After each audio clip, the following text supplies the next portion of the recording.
Allô? Petit souci technique, on va régler ça très rapidement.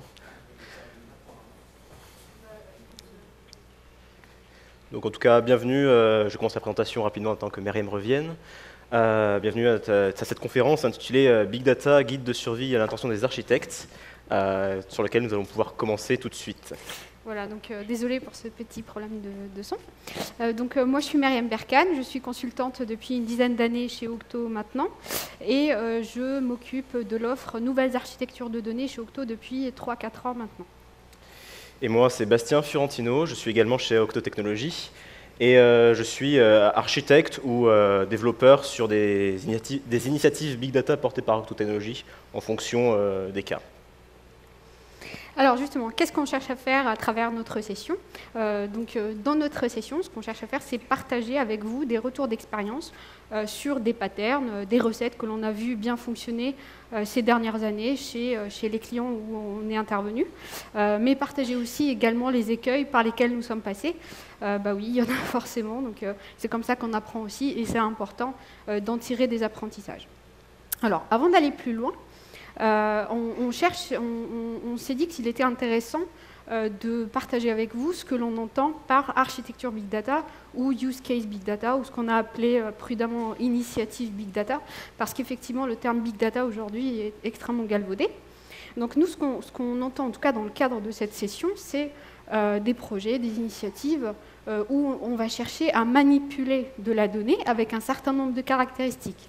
Ces caractéristiques-là peuvent être diverses et variées, typiquement des volumes de données qui sont extrêmement élevés, donc on va parler de dizaines, de centaines de téras, voire même plus de données. On va parler également de la nature des données, des sources de données qui sont complètement hétérogènes, qui sont très nombreuses, donc des centaines de sources de données différentes également. Il peut y avoir le besoin d'aller vers de l'événementiel, donc capturer des données qui arrivent d'une façon donc au fil de l'eau, donc avec évidemment des débits extrêmement élevés, donc plusieurs centaines de milliers d'événements par minute ou par seconde, etc. Et évidemment, il y a le temps de traitement et la latence qui sont induits par toutes ces caractéristiques-là. Donc il y a beaucoup de use cases où on cherche à limiter la latence et le temps de traitement de toutes ces données-là. Donc, in fine, d'un point de vue technique, si on devait schématiser et résumer les projets Big Data que nous, on cherche à capturer ici, ce sont finalement des projets qui ont besoin de mettre en place des architectures basées tout bêtement sur un système de distribution. Donc, on va avoir besoin de distribuer le stockage, de distribuer le traitement pour atteindre les caractéristiques dont on a parlé tout à l'heure. Donc, pourquoi on cherche à faire ça? C'est le Graal que tout le monde cherche aujourd'hui. Donc, on cherche à atteindre ce qu'on appelle la scalabilité horizontale, ou comment rendre le coût et l'infrastructure complètement linéaires par rapport à l'évolution d'un besoin donné. Donc, adapter ce que l'on met en place comme infrastructure et donc le coût induit à un besoin qui évolue au fil de temps. Voilà donc le cadre qu'on a posé. Comme vous avez vu, les projets sont assez larges. On ne va pas traiter uniquement des projets type Data Lake, Hadoop, etc. ou des projets à caractère, on va dire, exploratoire ou uniquement machine learning prédictif. Mais on est vraiment sur des use cases qui peuvent être extrêmement généraux et divers et variés. Donc on vous propose ce guide de survie, allons-y, donc on vous en parle depuis tout à l'heure. Ce guide de survie, il va se présenter en 5 étapes et il sera ponctué par des retours d'expérience terrain pour concrétiser un peu plus notre message. Donc pour commencer, première étape que l'on vous propose, en tout cas nous on vous propose de commencer par interroger le why ou interroger les motivations profondes qui vous amènent dans votre organisation, dans votre entreprise, à envisager de mettre en place donc, une solution ou une plateforme Big Data. Donc, challenger vos motivations. Qu'est-ce que ça veut dire concrètement? Donc, encadrant le besoin ou les besoins que vous avez, il y a 3 écueils principaux que nous, on a vus. Il peut y en avoir d'autres, mais en tout cas, nous, à travers notre expérience, on a vu vraiment 3 écueils principaux. Donc, tout d'abord, des démarches, ce qu'on a appelé des démarches hors sol, donc des démarches avec des clients qui peuvent arriver plus tard, donc des hypothèses sur les clients que l'on pourrait avoir, des hypothèses aussi sur les besoins qui peuvent apparaître dans un futur incertain, Donc voilà, donc c'est des démarches qui n'incluent pas dans leur façon d'évoluer les clients finaux, les directions métiers, les gens qui sont à l'origine du besoin. Donc ça, c'est le premier point. Deuxième point qui est extrêmement important, c'est qu'on a vu malheureusement beaucoup de mimétisme technologique. C'est-à-dire, je vous donne un exemple, nous, on a des gens qui nous disent j'ai vu telle architecture, je l'ai vu fonctionner, ça fait des miracles, je veux exactement la même. Malheureusement, ce n'est pas parce que ça marche pour quelqu'un que ça marchera forcément pour vous. On vous illustrera ça avec des exemples également. Enfin, il est important quand on traite des données, des sources de données, comme je disais au début, qui peuvent être hétérogènes, très complexes, etc., de savoir ou d'être lucide sur ce qu'on peut tirer de ces données-là et des choses également qui peuvent être complexes à obtenir depuis ces données-là et surtout l'effort à mettre en place pour rendre cette donnée pertinente et ayant de la valeur. Donc pour illustrer ça, on va vous montrer deux use cases qui, selon nous, où la démarche a été plutôt bien menée et les fondations ont été, selon nous, plutôt bien cadrées. Et on va finir par quelques exemples de contextes où on a vu ces écueils, malheureusement. Alors, le premier exemple qu'on va vous présenter, c'est une application qu'on a développée pour BNP Paribas, la banque de détail. C'est une application qui nous est venue, on nous a proposé le projet, car les directions métiers, les clients, avaient un souci. C'est-à-dire qu'ils ne savaient pas avoir l'ensemble de la vision d'un client de manière synthétique et uniforme. Pourquoi? Parce qu'en fait, au sein du SI existant, toutes les données étaient silotées, à la fois d'un point de vue métier et d'un point de vue technologique, avec notamment des bases mainframe, des bases Teradata, etc. C'est-à-dire que la banque savait beaucoup de choses sur un client, mais elle ne savait pas les agréger sur une vision synthétique. Qu'est-ce que nous avons proposé pour résoudre ce souci-là? C'est de mettre en place un data lake qui va nous permettre de désiloter la donnée pour la croiser et la restituer au sein d'une interface unique pour permettre aux conseillers bancaires, lorsqu'ils reçoivent leurs clients en rendez-vous, de très rapidement avoir une vue synthétique de l'ensemble des informations de ce client-là et de pouvoir faire du rebond commercial. Donc là, on voit que sur cette initiative, qui a été à l'origine de la plateforme d'expérimentation Big Data chez BNP, banque de détail, il y avait un besoin concret, un besoin réel retourné par les utilisateurs, à savoir une douleur à faire du rebond commercial, car on n'avait pas les informations auprès du client. La solution proposée, technologique, a été la plus simple possible pour répondre à ce besoin, c'est-à-dire simplement récupérer les données, les croiser et les restituer. C'est un premier pas vers le big data, et ça nous permet de répondre à un use case concret aujourd'hui, tout de suite, qui apporte de la valeur. La seconde brique qu'on va très rapidement vous présenter, on y reviendra plus tard dans la suite de la présentation, c'est le moteur de détection des fraudes, également mis en place chez la BNP au sein de la même initiative. Ce use case, pareil, est très lié à une demande métier, car les entités métiers nous ont remonté le besoin de pouvoir faire de la détection d'usurpation d'identité en temps réel. C'est un besoin à la fois réglementaire et utilisateur, donc on se base toujours sur du concret pour proposer une brique technologique qui va s'adapter parfaitement à ce besoin-là et ne pas en faire plus. Là, en l'occurrence, le besoin utilisateur était de pouvoir collecter la donnée auprès des applications de e-banking. Typiquement, au sein de la BNP, ça va être Ma Banque ou Hello Bank. Certains d'entre vous sont peut-être utilisateurs. Pour pouvoir détecter en temps réel les usurpations d'identité. Très basiquement, en fait, en général, ce qui se passe, c'est des cas de phishing. Un client s'est fait voler ses identifiants via un lien malicieux et le pirate va se connecter pour effectuer des virements vers un compte tiers et l'objectif est de détecter ces mouvements anormaux et pouvoir retourner vers le client pour valider avec lui la fraudulosité ou au contraire la légitimité de ses actions. Il y avait également besoin de pouvoir s'adapter à ces changements, de pouvoir s'adapter, car le domaine de la fraude est un domaine qui évolue très rapidement. Les pirates s'adaptent aux réponses apportées par les acteurs bancaires, et donc de pouvoir analyser a posteriori tous les événements qui ont été traités pour détecter de nouveaux usages. Alors, voilà, comme vous avez vu, deux exemples où, en tout cas, les motivations, nous ont semblé complètement fondées. Et d'ailleurs, ce sont des projets avec des happy end, comme on peut dire. Mais malheureusement, ce n'est pas toujours le cas. Et c'est toujours important de partager aussi les écueils par lesquels nous avons pu passer. Donc déjà, construire une plateforme complètement hors sol, j'en ai parlé tout à l'heure, je ne vais pas m'éterniser là-dessus, mais voilà, quand on a une plateforme qui est construite sans client qui a été inclus dans la démarche dès le départ, sans use case identifié clairement, etc., et bien forcément on prend le risque déjà de ne pas trouver de clients par la suite, ce qui s'est passé dans beaucoup d'entreprises, mais également le jour où on a un client avec un use case avéré, que potentiellement l'outil à choisi ne réponde pas à ces use cases-là.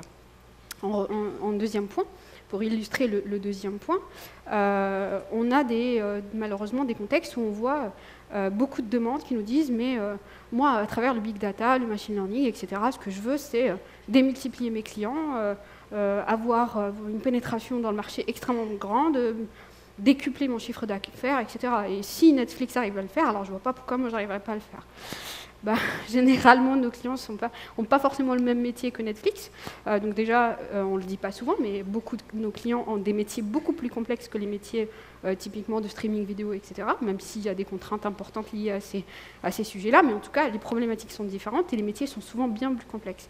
Donc, ne tombez pas dans le mimétisme technologique. Ce qui marche dans certains contextes, alors c'est bien de s'inspirer évidemment, mais ce qui marche en tout cas dans certains contextes ne marchera pas forcément chez vous.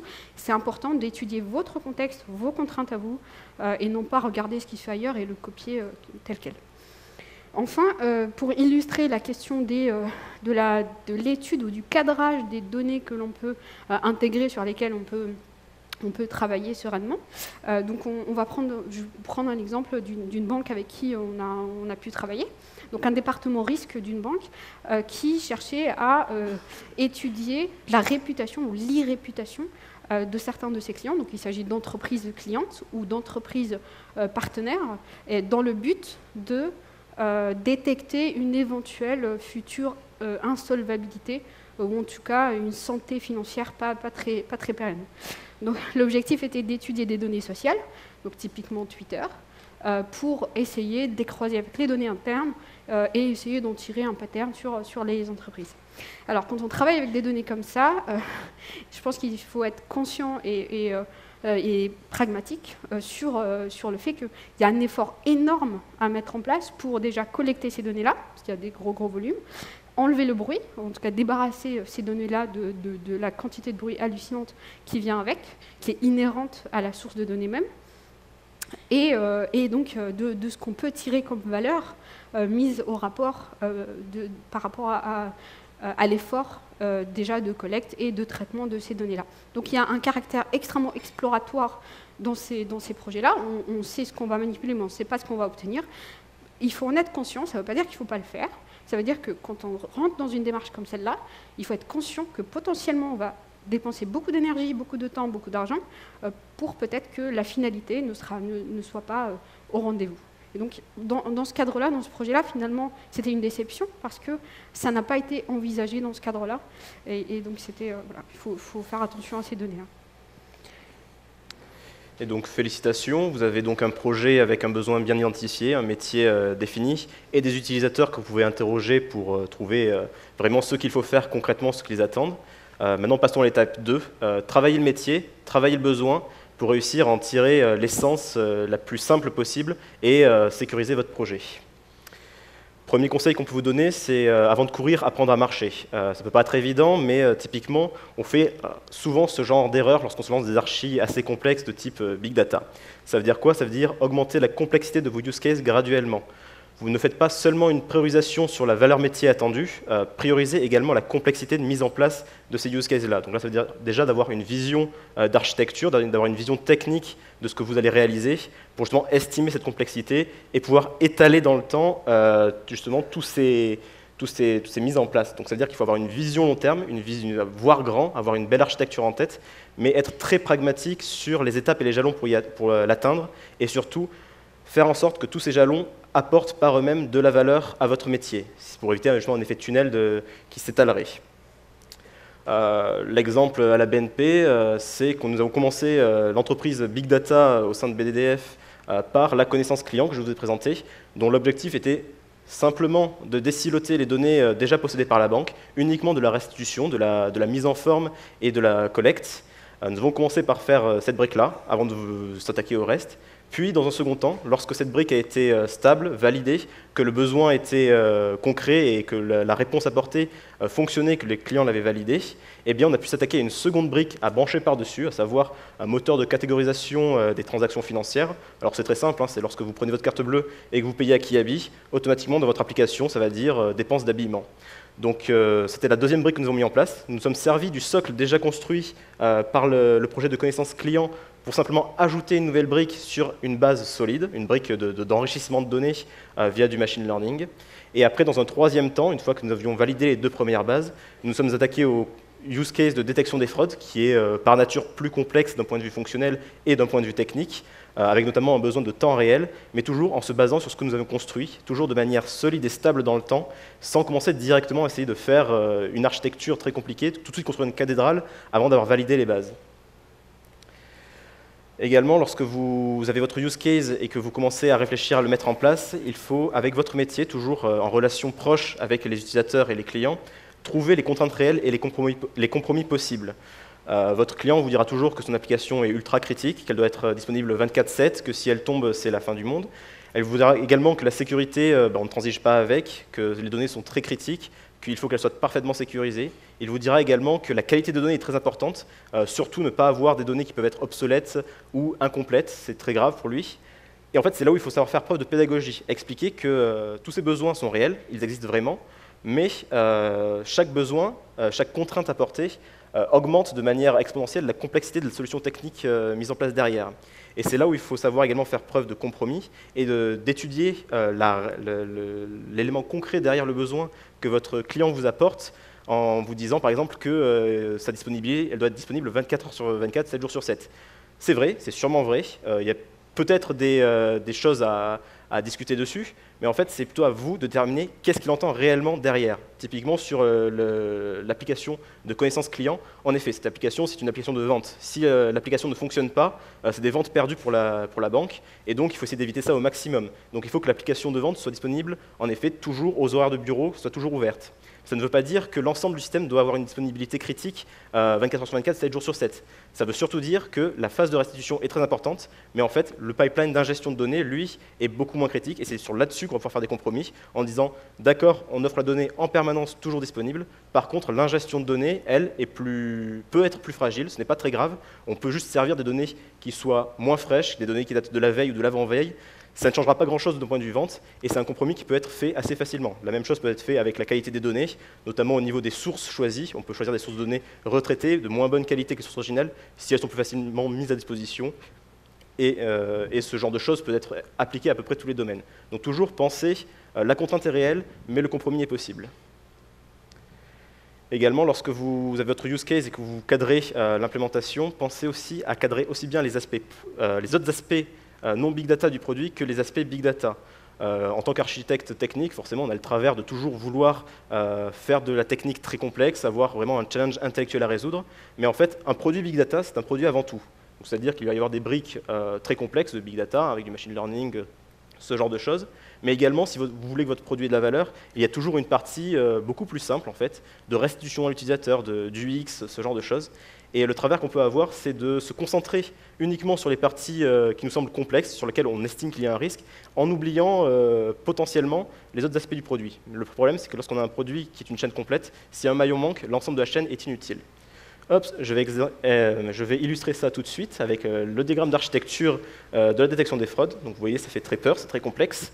Mais en fait, je vais vous l'expliquer très rapidement. Nous avons les applications de e-banking et le bank, ma banque, qui déversent toutes les actions effectuées par l'utilisateur dans une brique de streaming Kafka qui va servir de log et de buffer pour recevoir toutes ces actions qui vont être consommées derrière par un moteur de règles qui va traiter chacune des données en fonction d'un historique, de connexion client, d'un historique d'action utilisateur stocké dans une base opérationnelle Cassandra pour remonter des scores. Si un score est trop élevé, c'est-à-dire que si on estime qu'une trame, qu'un événement présente un risque de fraude, et bien cela est transmis à un back-office dans lequel les téléconseillers vont pouvoir appeler en direct le client au téléphone pour valider avec lui est-ce que vous êtes à l'origine de cette action ou est-ce que c'est une fraude.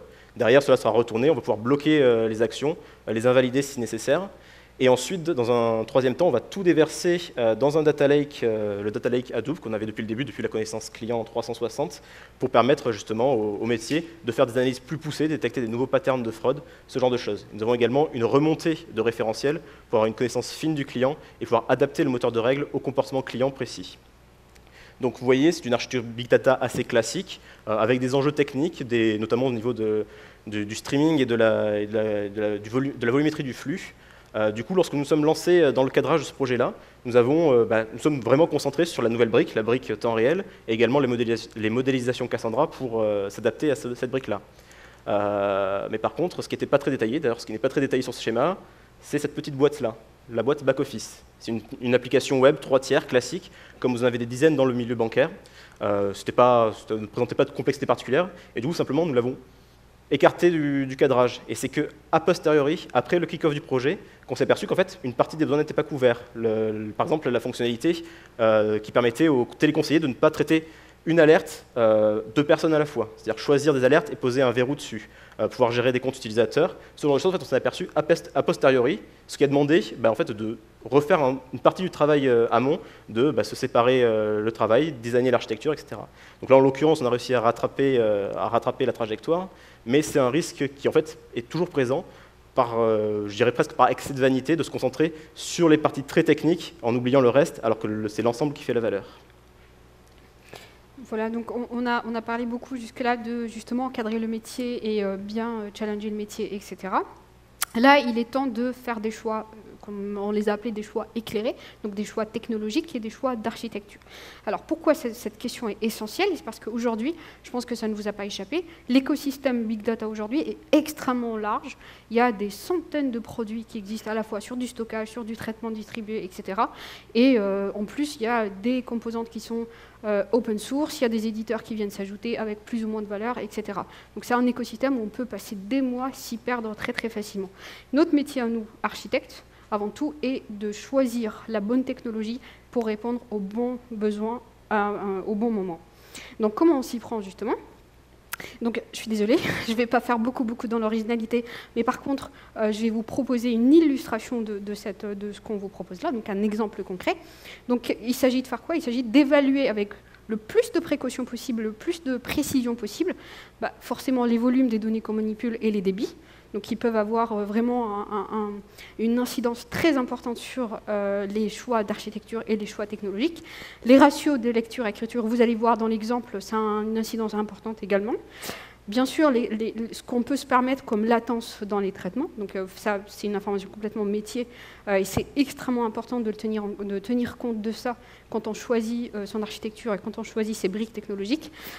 Et il ne faut pas oublier aussi ce que j'appelle les coûts cachés, c'est-à-dire les volumes intermédiaires, des calculs intermédiaires qu'on peut faire dans nos différents use cases, les volumes induits par la réplication dans ce genre de technologie, notamment du stockage. Il y a énormément de réplications, donc si on ne les prend pas en compte, on peut très vite se tromper, etc. Bien sûr, ce qu'on cherche à faire, c'est s'approcher le plus possible de la réalité. On n'est pas des devins, donc on va découvrir des choses en cours de route. C'est comme ça, c'est la vie. Mais ce qu'il faut se dire, c'est que plus on sera précis dans cette étape-là de cadrage de toutes ces contraintes-là, et moins le rattrapage de notre architecture, de nos outillages sera douloureux et compliqué. Donc justement, prenons un exemple pour illustrer justement la corrélation qu'il y a entre toutes ces contraintes dont je viens de parler et l'architecture ou l'outillage à mettre en place. Donc, je prends un exemple, une plateforme de réservation touristique, donc des chambres d'hôtel pour schématiser, sur laquelle nous avons eu la chance de travailler. Donc sur cette plateforme-là, comme vous voyez, c'est une plateforme exposée sur le web, sur laquelle les clients vont aller consulter la disponibilité et les tarifs des chambres d'hôtel, mais également pouvoir effectuer des réservations. Donc forcément, qui dit plateforme grand public dit une très grande disponibilité.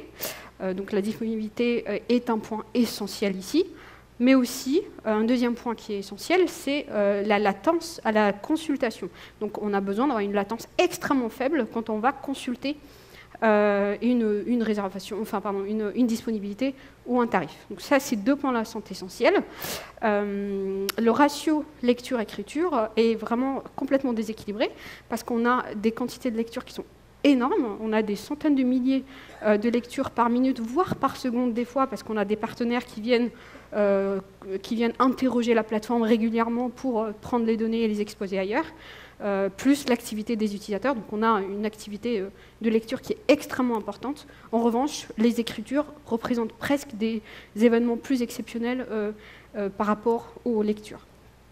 Donc l'architecture que l'on a mise en place pour répondre à ces besoins-là, donc on a schématisé au maximum, on a cherché à simplifier au maximum, mais l'essence est là. Donc, comme vous voyez, c'est basé sur 2 niveaux d'API. Donc il y a une API publique qui s'adresse aux utilisateurs, donc, pour consulter les disponibilités, les prix et la réservation. Ensuite, il y a une API d'accès à la donnée dans laquelle, c'est très important, il y a une séparation entre la lecture et l'écriture. Et enfin, un système de stockage distribué. En l'occurrence, ici, c'est Couchbase qui avait été choisi. Donc, un stockage distribué doté de cache.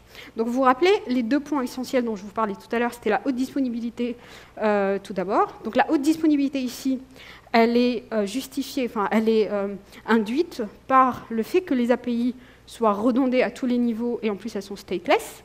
Et puis en plus, par le système de stockage qui, par construction, assure une haute disponibilité parce que distribué avec la réplication et aussi des fonctionnalités de multi-data center qui sont offertes aussi par construction. Donc ça, c'est le premier point. Deuxième point, la latence extrêmement faible à la lecture qui est complètement primordiale. Alors, pour ce point-là, donc, comme vous avez pu voir, donc, la lecture et l'écriture sont complètement séparées. Donc, la lecture, en fait, dans la plupart des cas, elle ne fait que accéder à un cache qui est donc disponible aussi dans le système de stockage que l'on a choisi. Donc, dans la plupart des cas, l'API de lecture, elle ne fait que des accès au cache pour lire et rendre l'information le plus tôt possible à l'utilisateur. Elle ne fait que très rarement des calculs de requêtes extrêmement complexes. En revanche, à l'écriture, là où on peut se permettre un peu plus de latence, un peu plus de temps, bah là, l'écriture, elle fait des précalculs à la fois de tarification et d'autres choses. Elle met à jour le cache, elle l'invalide, etc. Donc voilà, là, l'écriture, elle fait un peu plus de choses que la lecture.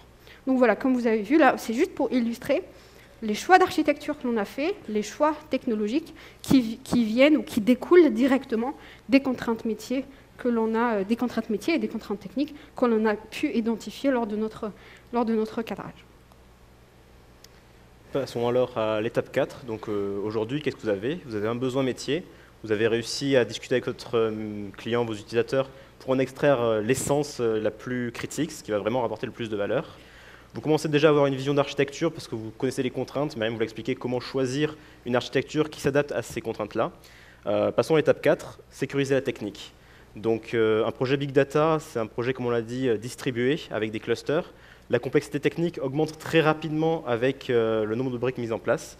Et donc pour s'assurer de pouvoir vraiment développer cette architecture-là de manière sécurisée, on va vous proposer quelques indicateurs. Donc déjà, limiter au maximum le nombre de briques techniques. Ça peut sembler un peu déroutant de dire qu'on va faire l'architecture en évitant de mettre des briques Big Data dedans. Mais en fait, comme je l'ai dit, à chaque ajout d'une nouvelle brique, la complexité augmente exponentiellement, le risque d'échec augmente, à la fois d'un point de vue technique que d'un point de vue projet. Vous allongez vos temps de développement, vous allongez votre temps avant la mise en prod, et donc vous augmentez le risque de votre projet. Donc toujours ajouter les briques itérativement en les corrélant aux besoins. Votre client vous expose une série de besoins, il faut réussir à y répondre les uns après les autres de manière unitaire. Comme l'a dit John Gall, un système complexe qui fonctionne se trouve invariablement avoir évolué depuis un système simple qui fonctionnait. Faites quelque chose de fonctionnel, améliorez-le ensuite.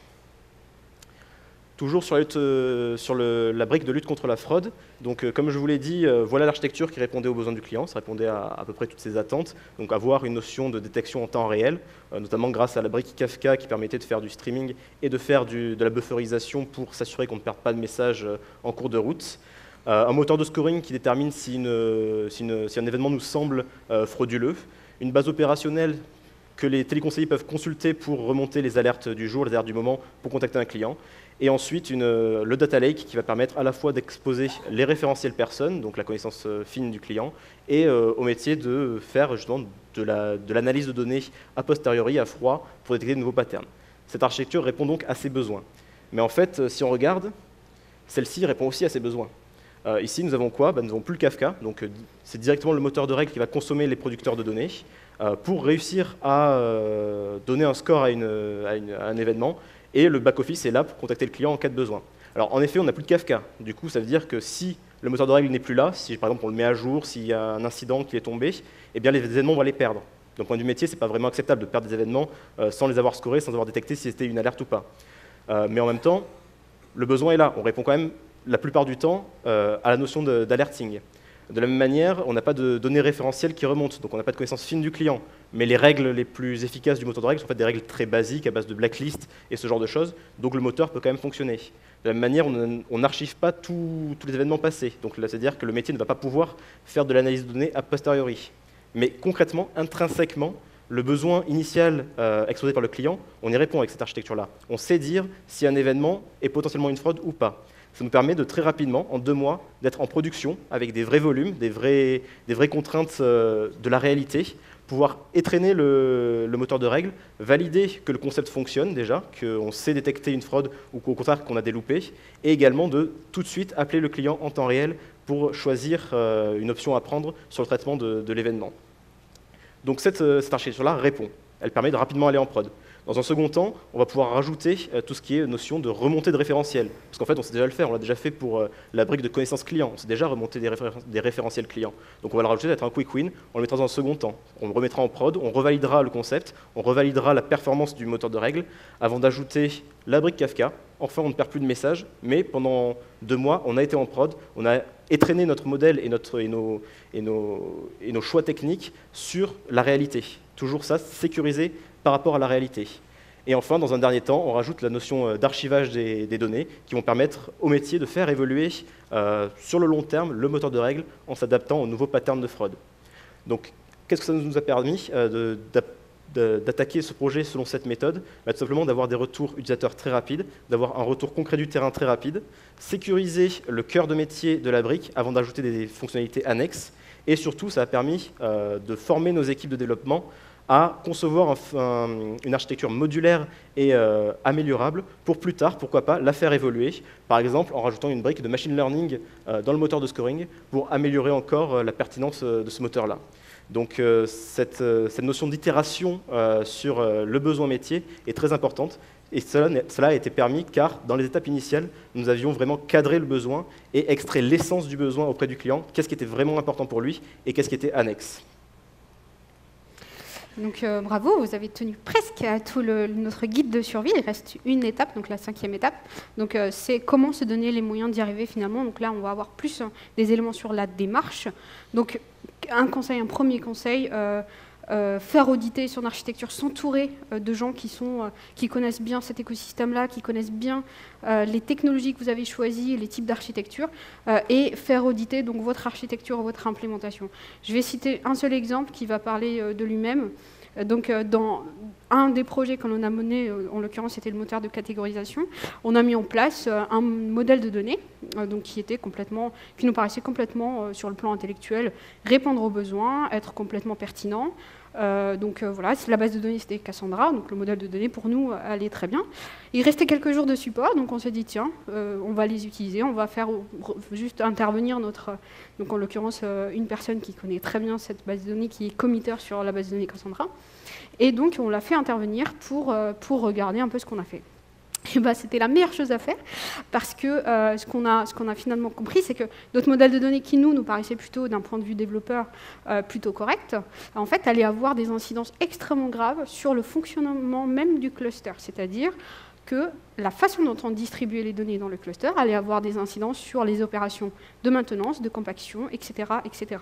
Donc en 2 mots, la conséquence, si on était allé en production comme ça, c'était de mettre à plat complètement notre cluster qui est partagé par d'autres applications. Donc ça aurait été complètement dramatique.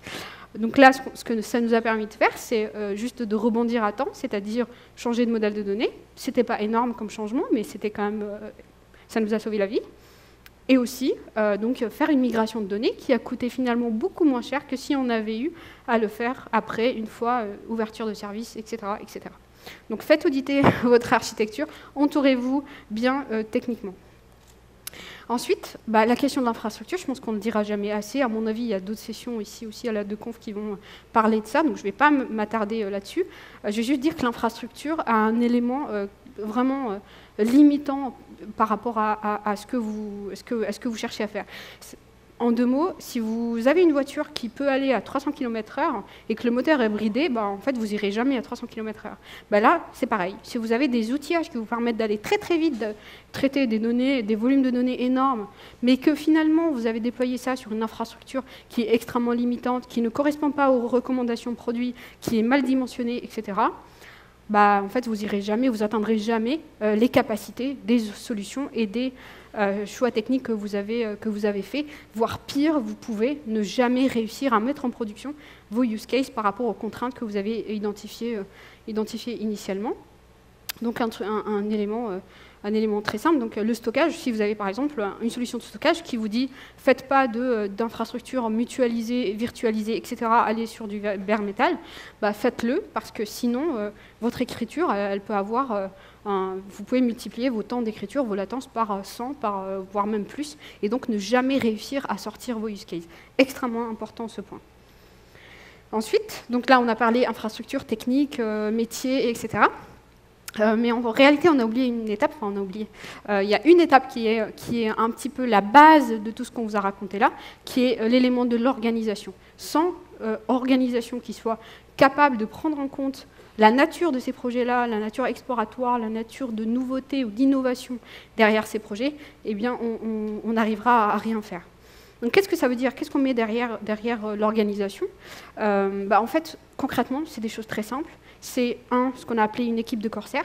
Ça veut dire quoi, une équipe de corsaires? Ça veut dire une équipe pluridisciplinaire, donc avec des compétences complémentaires, donc le métier, les personnes qui connaissent la technique, donc les développeurs, etc., les gens qui maîtrisent vos sources de données, qui maîtrisent leur sémantique, qui sont capables d'aller de vous dire des informations sur est-ce que cette source de données est adaptée aux besoins ou pas, des opérationnels qui vont vous aider dans les étapes justement d'industrialisation, etc.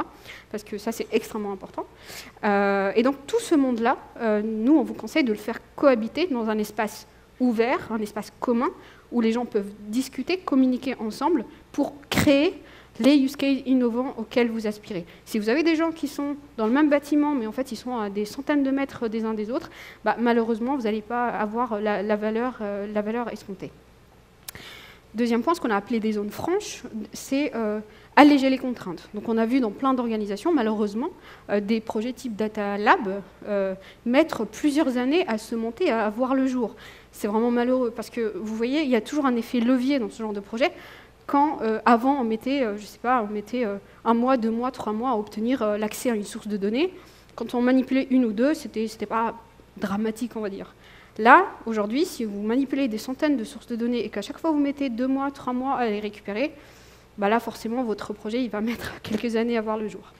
Donc simplifier les règles, favoriser l'action pour essayer d'apporter de la valeur au plus vite possible. Enfin, la question de la culture. Je pense qu'on pourrait rester des mois rien que sur la question de la culture, qui, selon moi, est l'élément presque le plus important, mais qui prend aussi le plus de temps à se mettre en place. Donc ça veut dire quoi? Qu'est-ce qu'on met derrière la culture? C'est prendre en compte la composante exploratoire qu'il y a derrière ce genre de projet. Par exemple, quand on fait des projets prédictifs, par exemple, forcément, il y a une part importante d'exploration. Donc l'exploration, ça veut dire aussi essayer, tâtonner, essayer d'apprendre et parfois même échouer, ce qui n'est pas très grave en soi. L'essentiel, c'est d'apprendre de ses erreurs et réussir par la suite. Donc la question de la culture est extrêmement importante. Donc certes, la mauvaise nouvelle, c'est que ça met du temps à se mettre en place, etc. Mais la bonne nouvelle, c'est que c'est ce qui inscrit durablement vos organisations, vos entreprises dans un processus d'innovation continue.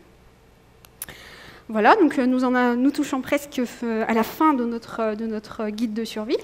Donc s'il n'y avait que quelques éléments à retenir dans tout ce qu'on vous a raconté, je pense que ça serait ça. C'est d'abord, évidemment, challenger les motivations, challenger le besoin, travailler le métier pour essayer de trouver les vraies contraintes et aussi les compromis.